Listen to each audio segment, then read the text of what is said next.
Rieccoci, primo Sider Pares, appuntamento al mercoledì, Gruppo TV7, come di consueto vi ricordo, siamo in diretta anche sulla pagina Facebook. Andiamo a leggere 4 messaggi, Dennis, così vediamo cosa scrivono i nostri telespettatori, perché ovviamente è giusto dare una risposta anche a loro. D'accordissimo con il Presidente di Confindustria, qui bisogna trovare delle soluzioni perché la nostra economia sta morendo, quindi sono d'accordo con Vincenzo Marinese. Andiamo avanti. Ma perché tutta questa confusione di decreti? Il Veneto fin da subito ha adottato una linea dura a livello nazionale, ci siamo arrivati tardi e questo ha ragione anche lui. Andiamo nel prossimo. Quindi a sentire il professore ci vorranno altri 2 mesi di restrizioni, visto che così hanno fatto a Wuhan e penso che ci vorranno sicuramente, penso che ce ne vorranno anche di più di 2 mesi. Andiamo avanti. Professoressa, ma come faremo a vaccinare tutta la popolazione italiana? È mai stata fatta una campagna così massiccia? Professoressa, vuole rispondere? Beh, infatti è per quello che ci vuole tanto tempo, no? Perché non bisogna solamente farlo il vaccino, poi bisogna produrlo e bisogna distribuirlo. Sì, bisognerà assolutamente vaccinare la popolazione, tutta la popolazione, se il virus resterà in circolo naturalmente, si teme che resti. Poi per carità, noi possiamo anche sperare in qualcosa di molto positivo se vogliamo, anche se stasera c'è un clima disfattista, devo dire, però potremmo anche essere un attimo positivi, pensare che ci possa avvenire una mutazione che lo rende meno infettivo. E come cambierà questo Covid? No, come cambierà non lo sappiamo, cioè, mi sta facendo una domanda, io sì, ma le rispondo di pancia, non di testa. No, non lo so, non lo sappiamo, non possiamo saperlo. Per il momento non ha mostrato una grande propensità a mutare, non è mutato, quindi potrebbe anche restare così molto a lungo. E quindi a dire di tutto non è che magari fra, un esempio, le sto chiedendo ovviamente che da ignorante del settore, fra 3-4 anni sia catalogato come un raffreddore attuale, un'influenza attuale? Dovrebbe mutare, dovrebbe avere una mutazione che lo rende o molto meno infettivo oppure che dà una sintomatologia veramente molto più leggera. Ricordiamo che in natura ci sono 7 tipi di coronavirus, 4 coronavirus sono responsabili di raffreddori stagionali, quindi ci danno della sintomatologia davvero leggera, e 3 invece, di cui uno è appunto il SARS-CoV-2 che è l'ultimo, l'altro è quello della MERS e l'altro è quello della SARS, sono invece dei virus che avevano una mortalità molto più alta di questo qui, ma avevano una minore capacità infettiva. Sento una domanda che sicuramente gliel'avranno fatta in 100 colleghi. La domanda, mi racconti perché è iniziato così? Allora, questo virus inizialmente hanno detto non mettiamoci le mascherine perché devono mettere chi è colpito da questo virus e agli altri non serve nulla. Poi hanno detto no, fermi tutti, mettiamocela a tutti per essere riparati, per tante altre cose. Le faccio questa premessa per chiederle, questo virus a che distanza uno deve rimanere? Prima domanda, poi mi rispondo. Poi se questo, io faccio un colpo di tosse e le mie goccioline vanno in un tavolo, in quel tavolo quanto rimarranno operative perché uno può essere mettendo una mano intaccata, visto che tutti dicono bisogna continuamente, giustamente, lavarsi le mani. 3, se io uno starnuta e io cammino e passo vicino 10 minuti dopo, un quarto d'ora dopo, in un ambiente chiuso che questa persona ha emesso delle salive, dei punti di saliva, rimangono per aria, quanto rimangono per aria? Mi racconti un po', lo raccontiamo ai telespettatori per chi non lo sapesse, perché magari qualcosa c'è sicuramente da chiarire in merito. Allora, mi ha fatto un sacco di domande, dunque cerchiamo di raccontare un po' come funziona. Quindi sì, giustamente la distanza è importante perché il virus si trasmette attraverso appunto questo droplet, viene chiamato, quindi queste goccioline che vengono emesse parlando o starnutendo o tossendo. La distanza è stata considerata da 1 metro, ma anche 2 forse sarebbe meglio, perché magari io con uno starnuto molto forte potrei arrivare. Perché la mascherina? Perché la confusione che c'è stata all'inizio? Perché la mascherina chirurgica, quella che usiamo adesso anche noi per andare a fare la spesa, insomma, non quelle che sono invece necessarie per i medici, quelle che usano i medici che hanno il filtro, queste sono protettive per chi la indossa, no? Perché impedisce al virus eventualmente di entrare.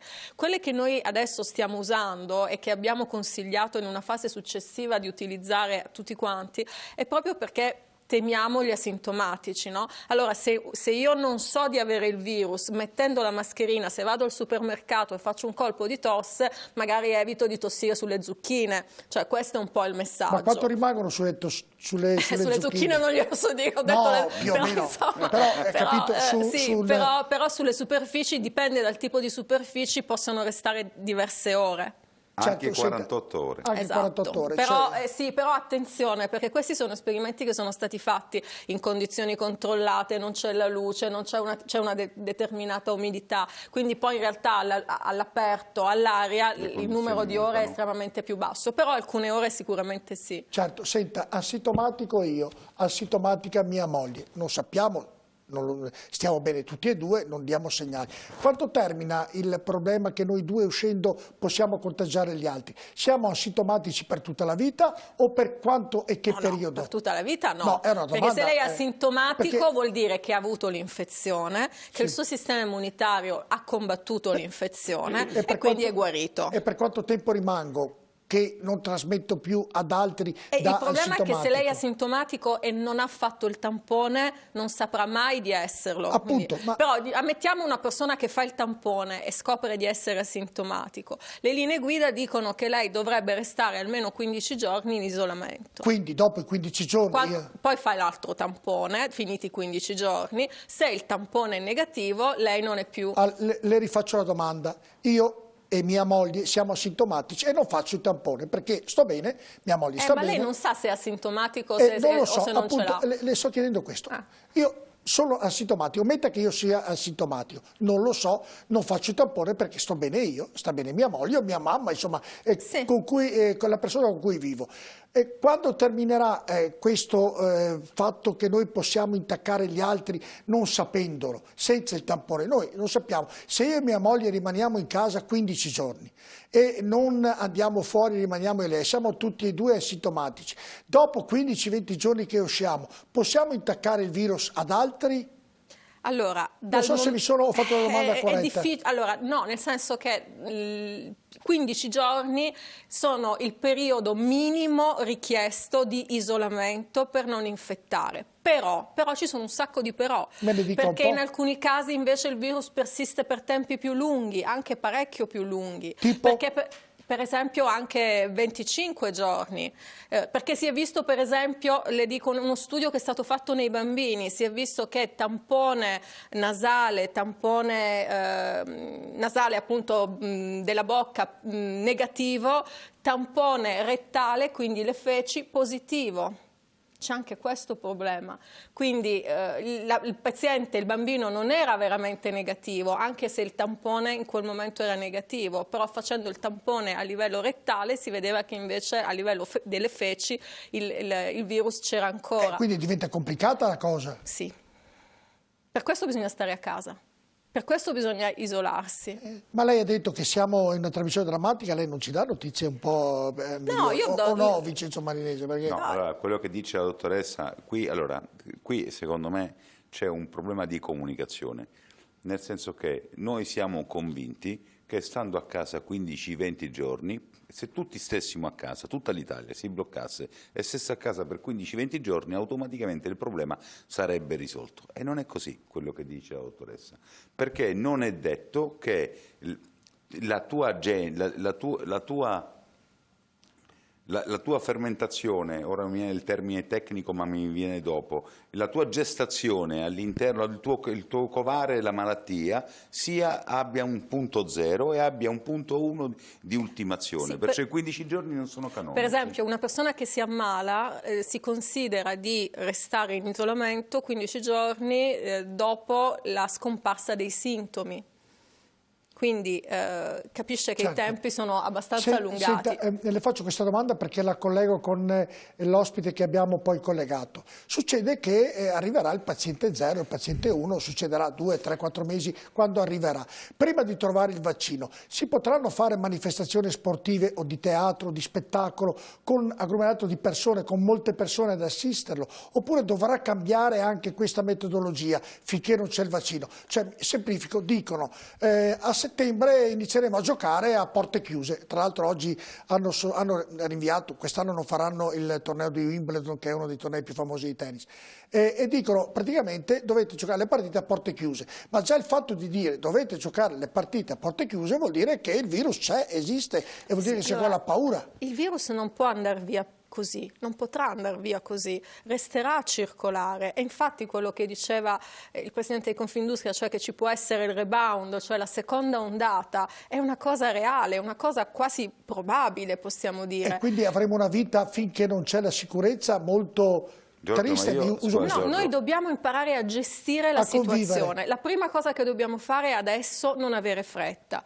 quindi continuare in questo modo, perché la discesa, se siamo arrivati al plateau, la discesa non sarà rapida, la discesa sarà lenta, e in questo periodo non possiamo permetterci di fare degli errori, perché altrimenti si ricomincia a salire immediatamente. Tipo Hong Kong, mi sembra giusto, che sta ritornando, mi sembra giusto, in Giappone, oggi. In Giappone, Giappone, sì, ma può ritornare, perché ovvio il virus continua a circolare, finché tutta la popolazione non sarà protetta il virus circolerà. Continua. Abbiamo collegato l'avvocato Jacopo Tognon, che è vicepresidente della Lega di Serie C, ovviamente una Lega dove all'interno ci sono moltissime squadre, e il dramma oltre che sportivo diventerà sicuramente anche un problema economico. Buonasera avvocato, grazie, ti saluto, poi siamo amici, è inutile che ti continui a dare del lei.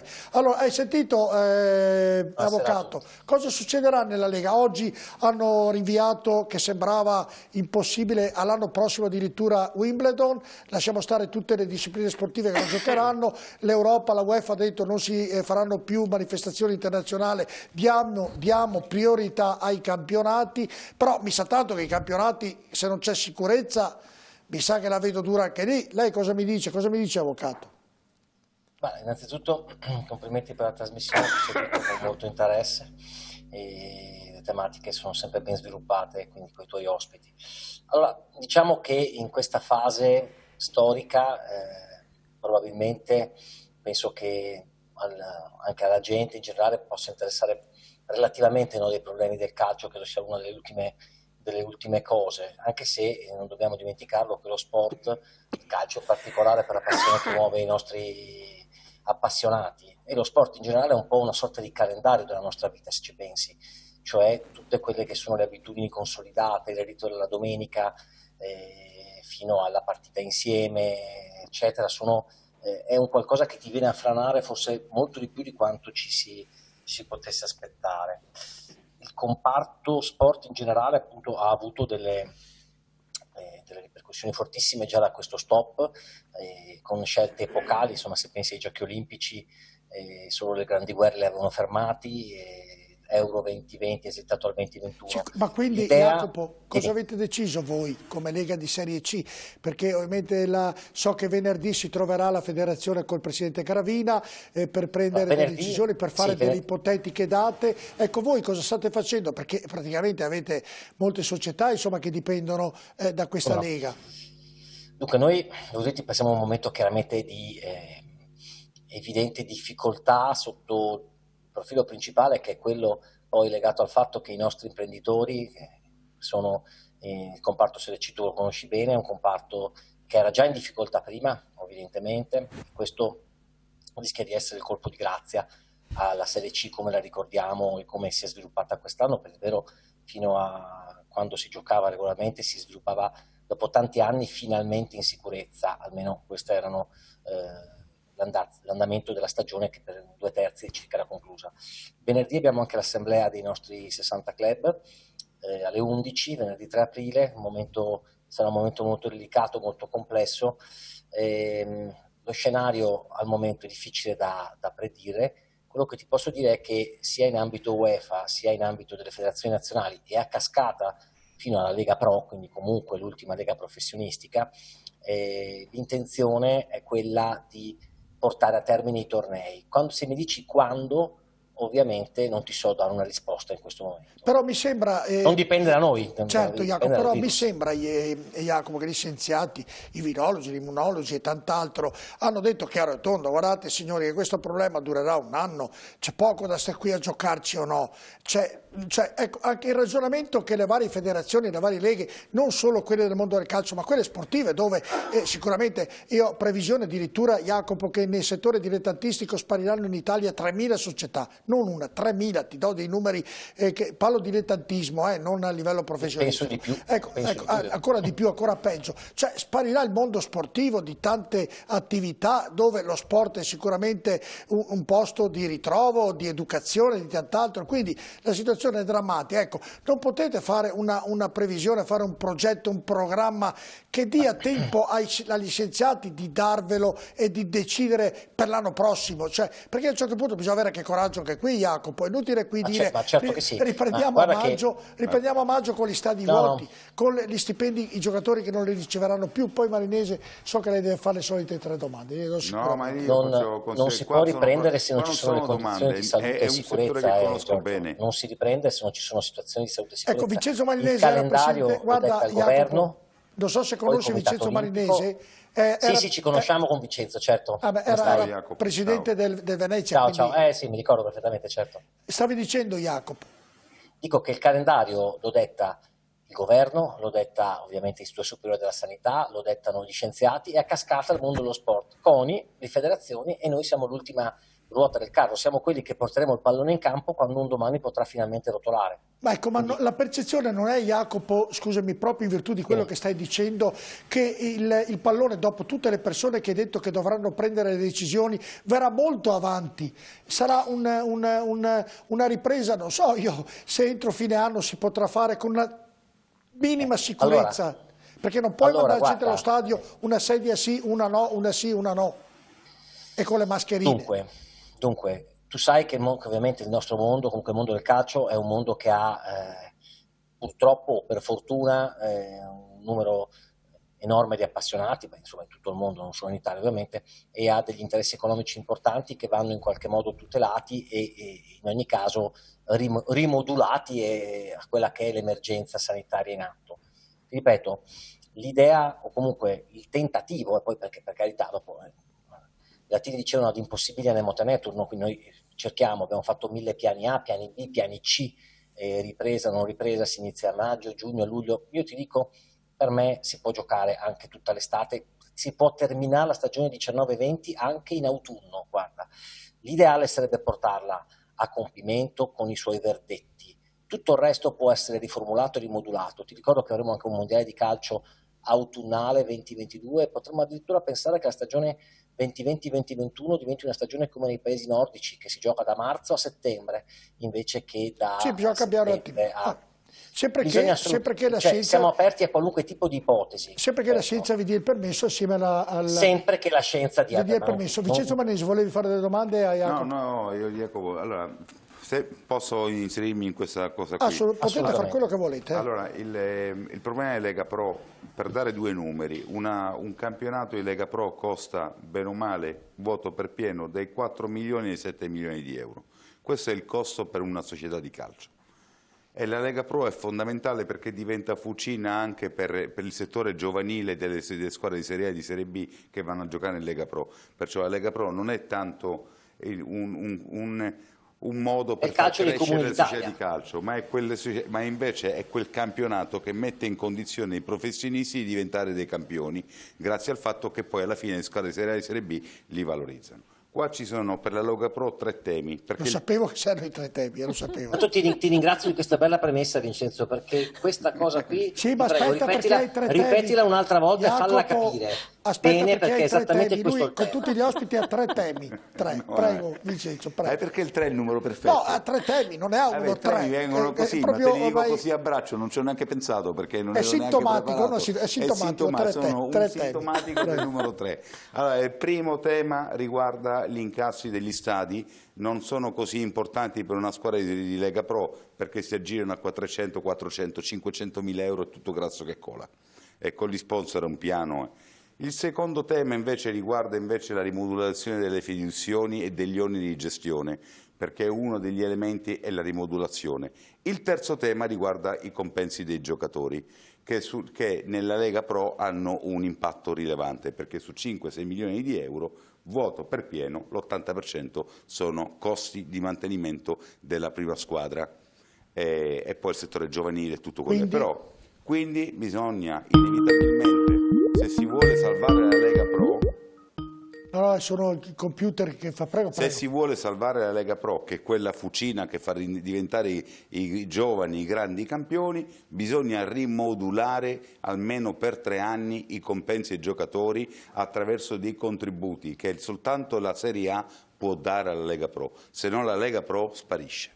Ecco, questa è l'analisi entusiasta. E non sono disfattista. Beh, insomma, è andato via Jacopo. Vedi? No, arriva Jacopo, arriva, c'è il problema col collegamento ovviamente. Siamo in rigorosa diretta. Io non so cosa pensi Jacopo, però se si interviene... Sì. Mi sentite? Sì, ti sentiamo bene Jacopo, ti sentiamo. Perfetto. Allora, bravo Vincenzo, un'ottima analisi da dirigente di calcio, che poi si rimane dirigente di calcio tutta la vita, tu l'hai fatto in prima persona, conosci bene i costi. Ti vorrei dire forse che certo, oltre che i ricavi da botteghino, anche gli sponsor sono una voce importante in un campionato che ha di diritti audiovisivi una voce pressoché modesta, insomma, di incassi. Ed è evidente che il nodo gordiano, si potrebbe dire, è proprio quello della solidarietà e quindi del fatto che la Serie A debba concedere qualcosa, e non lo concederà ovviamente, lo concederà solo se il governo interverrà sulla legge Melandri, quindi ridistribuirà il numero della percentuale che oggi è del 10%, diviso 6% alla B, 2 a noi, 1 alla Federcalcio stessa e 1 ai dilettanti. Ecco, se questo numero da 2 passa a 4 o 5%, già il sistema evidentemente potrebbe reggersi. Però scusami Jacopo, nel completare la tua domanda di quella che ha fatto Vincenzo, allora succederà che per quello che sta succedendo ovviamente gli sponsor si perderanno, perché moltissime aziende, non potendo più lavorare, non hanno la disponibilità di fare da sponsor, ma investiranno nella propria azienda, quindi spariranno gli sponsor e quindi spariranno molte società anche in Serie C. Mi sembra di capire, come chiave di lettura mi sembra di dedurre questo. Allora, guarda, intanto ti dico che siamo comunque l'unica Lega che ha fatto uno studio approfondito sul primo impatto macroeconomico, con una forchetta che va tra i 25 e gli 85 milioni di euro come primo scenario di danni, legato evidentemente a variabili che adesso per ragioni di tempo non ti sto neanche a introdurre, ma che sono intuibili da quando si riparte, se si riparte e come si riparte ovviamente. Dopodiché è chiaro che qui c'è bisogno di un qualcosa di straordinario anche per il mondo dello sport, non dico solo del calcio in generale, per carità. Evidentemente però qui parliamo di lavoratori subordinati, quindi ad esempio un aiuto potrebbe darcelo la cassa integrazione in deroga, che dovrebbe essere estesa appunto alle società sportive. E quindi questo sicuramente ma avete, essere... Jacopo, in conclusione, perché devo chiudere, avete praticamente un ragionamento da mettere sul tavolo, cioè da dire ok, adesso l'hai accennato tu, ma sarà un provvedimento che aiuterà e potrà confermare che questa Lega con queste società potrà comunque andare avanti, o prevedi un futuro scuro, nebuloso, chiamalo come vuoi? Questa è una bella domanda, non che quelle prima non lo fossero, però questa in particolare è la domanda, probabilmente.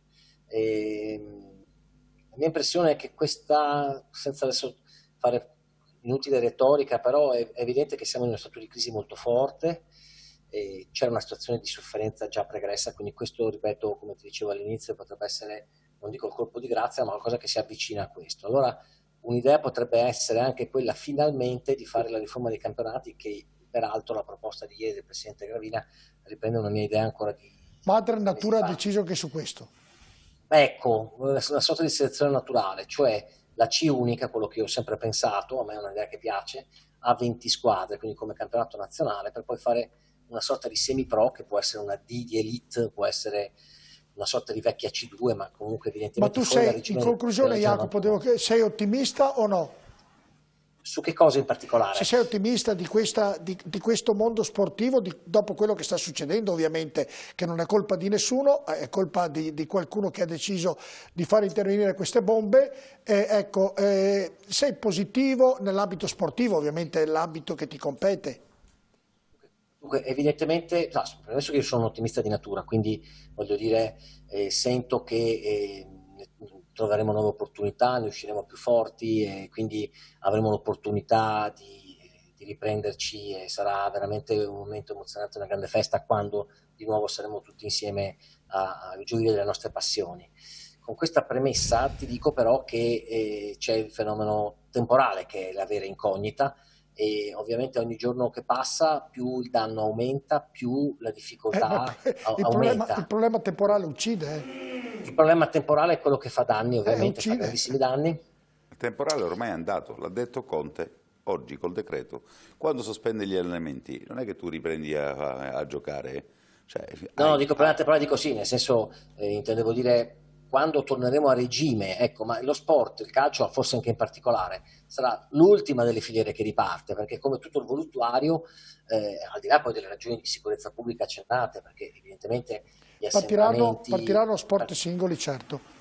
Partiranno gli sport singoli e poi soprattutto, diciamo la verità, anche se uscissimo da questo incubo e veramente a settembre si potesse giocare a porta aperte, faccio per dire, facciamo un'ipotesi oggi ovviamente irrealistica, ma chi andrebbe a vedere il derby di Milano, 80.000 persone, una fianco all'altro contro... Cioè qui c'è un problema psicologico poi un domani. È vero, sembra... già parlato che in altre puntate, è verissimo. Ecco, probabilmente è questo il vero tema, sai, cioè il tema superiore questo. Sarà questo, cioè quello di riportare la gente negli stadi, riportarla proprio, fargli capire che non c'è più nessun pericolo. Ecco, io spero che se ne esca un mondo sportivo. Nel più presto possibile, e io è lì che ho molti dubbi. Grazie Jacopo, grazie della tua disponibilità. Grazie a tutti voi. Grazie. Grazie, buona serata.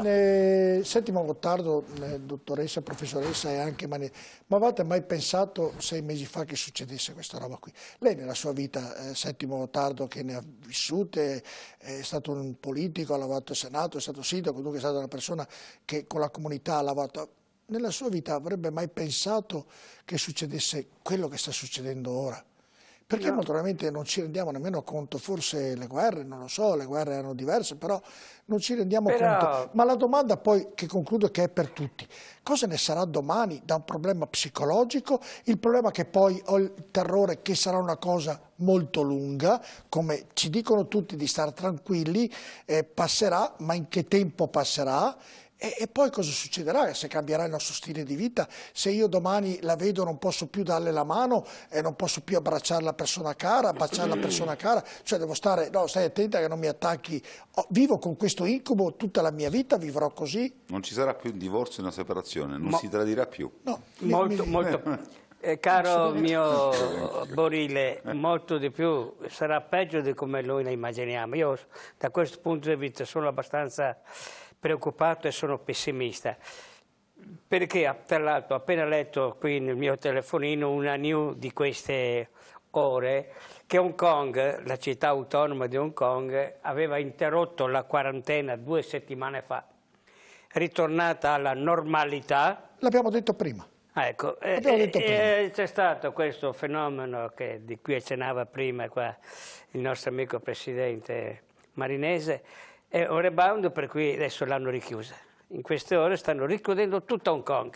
È quello che diceva la dottoressa, dobbiamo stare attenti. E i commenti che fanno loro, il messaggio per noi, state attenti, non avete fretta, perché può succedere esattamente anche... Settimo, è quello che ha detto pochi minuti fa la dottoressa. Perfetto, quindi questo per dire, quindi la cosa è piuttosto preoccupante e non sarà anche breve. Quelli che di noi hanno fatto anche un po' di studi classici sanno che i grandi cambiamenti si accompagnavano sempre anche a grandi pesti. L'impero romano finisce con la cosiddetta peste. Ma in che tempo, ho capito, però peste giustinianea. Cioè vabbè, però Settimo, se stiamo qui 20 anni così... Non è che ci meravigliamo, ecco, sappiamo che questa è peggio di una peste anche se i morti non sono milioni come succedevano all'epoca veneziana di un tempo. Perché le tecnologie moderne, grazie a Dio, i ricercatori adesso una dose di sicurezza ce la danno, ma il rischio c'è e quindi noi siamo di fronte a un cambiamento grandioso di cui non ne abbiamo nemmeno profondamente la percezione. Ma avete paura? No, io paura no, però preoccupazione sì, nel senso che quello che sento anche questa sera qui dagli ospiti anche autorevoli che abbiamo avuto, dei messaggi che abbiamo dalle fonti governative, dove i temi principali sono, primo, che è naturale, quello sanitario, e devo dire che è un tema su cui mi sento abbastanza rassicurato. Dopo le parole che abbiamo visto di alcuni professori, del rettore dell'Università di Padova, della professoressa Viola qui presente, mi sento tutto sommato abbastanza coperto. Dove non mi sento più coperto è quando da fonte governativa mi sento una risposta prevalentemente assistenziale. Dice, qui c'è una difficoltà, per 2 o 3 settimane i cittadini avranno lo stipendio. Ma il coronavirus non dura 2 o 3 settimane. Il nostro sistema produttivo ha bisogno di una ripresa. Se è vero quello che stamattina ho sentito dire del Presidente, il collega di Marinese, Presidente regionale della Confindustria Carraro, dice noi già i primi di gennaio eravamo nel Veneto della Confindustria a un PIL che era tra 0,01 sopra o 0,01 sotto, quindi eravamo praticamente già in recessione. Con la stangata della chiusura totale, quello che ancora non vedo emergere, non tanto la fretta di riaprire, ma la fretta di approntare un barlume di come fare per reimpostare l'attività produttiva, non tanto l'attività assistenziale. Io capisco che il Papa dice c'è la fame, e allora Conte presto fa i 400 milioni. E va a trovare il Papa e dice, hai visto, ho fatto su qualche cosa. Bene, ma non è così, perché questa roba non durerà 15 giorni, non finirà il 13 aprile e neanche il 31 di maggio. E l'economia va totalmente ricostruita, perché il problema non è solo garantire 800 euro al stipendio minimo, oppure sento Di Maio che dice facciamo un salario universale, tutte queste robe. Si tratta di rimettere in piedi un sistema produttivo che contemporaneamente però con una medicina tale, come diceva quel immunologo di Brescia, che un nuovo esercito di salvezza medicale. Quindi sono temi da far tremare le vene ai polsi. Non sentono ancora una classe dirigente consapevole di questo per affrontare questa tremenda situazione. Certo, la fermo perché abbiamo la pubblicità, prego. Poi voglio sentire la dottoressa e anche Mannesi in merito se si aspettavano quello che sta succedendo ora e soprattutto se hanno paura o no, tra poco.